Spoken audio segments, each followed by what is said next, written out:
Hey everyone, welcome back to my channel. आप देख रहे हैं कि आर स्टडी क्लासेस। आज की इस वीडियो में हम पढ़ने वाले हैं क्लास 7th का हिंदी दूरवा का चैप्टर 5, जो कि है थोड़ी धरती पाऊँ। ये एक कविता है और इसके जो लेखक हैं वो हैं सर्वेश्वर दयाल सक्सेना जी। चलिए शुरू करते हैं। थोड़ी धरती पाऊँ। यहाँ पर हमें कुछ पंक्तियाँ दी गई हैं। बहुत दिनों से सोच रहा था थोड़ी धरती पाऊँ, उस धरती में बाग बगीचा जो हो सके लगाऊं। इन पंक्तियों में जो कवि सर्वेश्वर दयाल सक्सेना जी हैं वो कहते हैं, जो कवि हैं वो कहते हैं कि वो थोड़ी सी ज़मीन चाहते हैं, उन्हें थोड़ी सी ज़मीन चाहिए और ऐसी ज़मीन पाकर वो उसमें बाग बगीचा लगाना चाहते हैं, जिससे कि मतलब थोड़ी सी उन्हें धरती चाहिए जिसमें कि वो अपना बाग बगीचा लगा सकें। खिले फूल फल चिड़ियाँ बोले, प्यारी खुशबू डोले, ताज़ी हवा जलाशय में अपना हर अंग भिगोले।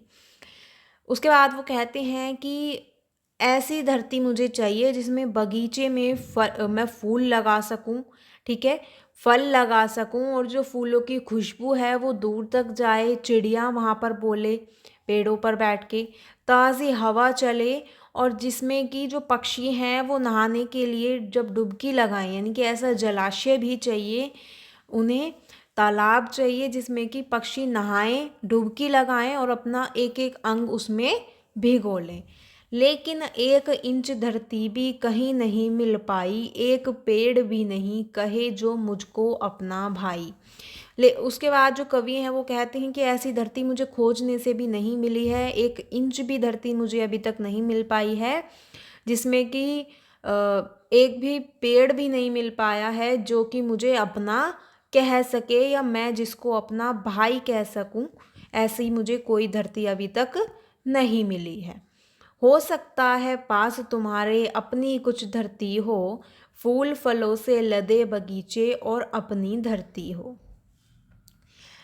उसके बाद वो कहते हैं कि मेरे पास तो नहीं है, शायद तुम्हारे पास हो। वो प्रश्न पूछते हैं कि मेरे पास ना हो लेकिन शायद अवश्य ही तुम्हारे पास होगी, और जो कि फूल फल से लदी हुई होगी और जो कि तुम्हारी अपनी होगी, ठीक है। हो सकता है छोटी सी क्यारी हो, महक रही हो, छोटी सी खेती हो जो फसलों में दहक रही हो।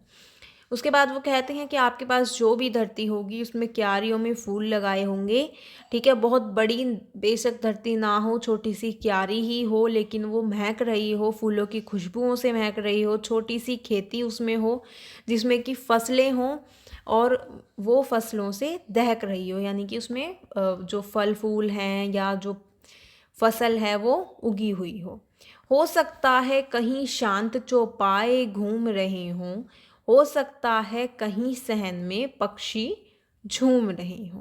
उसके बाद वो कहते हैं कि भले ही मुझे ऐसी धरती नहीं मिली है, लेकिन अवश्य ही कहीं शांति से मवेशी घूम रहे होंगे और किसी आंगन में जो चिड़िया है वो चहचहा रही होगी, ठीक है, जो पक्षी हैं वो झूम रहे होंगे।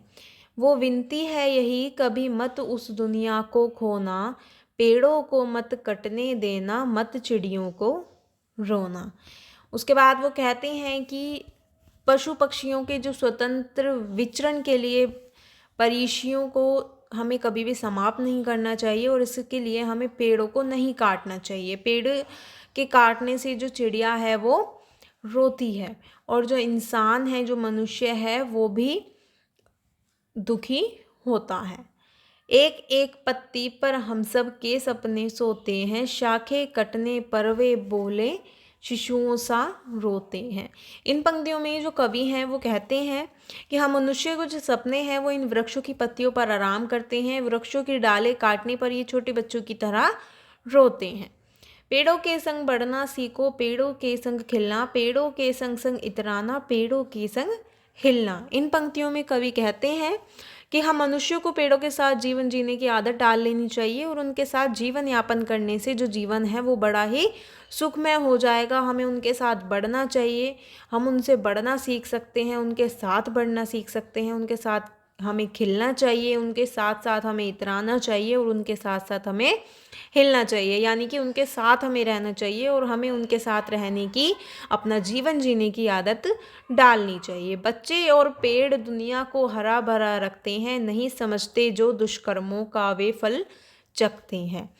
उनके साथ वो कहते हैं कि जो कवि हैं उनका मानना है कि पेड़ और बच्चे जो हैं वो दुनिया को हरा भरा रखते हैं। जो लोग इस बात को नहीं मानते हैं वो इन गलत कार्यों का वो फल भोगते हैं।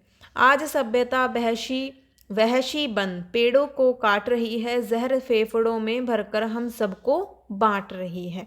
वो कहते हैं, जो कवि हैं वो कहते हैं कि आज हमारी आधुनिक सभ्यता पागलों की तरह पेड़ों और वनों को काटे जा रही है और इसका परिणाम यह हो रहा है कि वातावरण में प्रदूषण जो है वो फैल गया है और वातावरण में प्रदूषण फैलकर सभी को बीमार कर रहा है और आपस में जो बीमारी है वो आपस में बांट रहा है।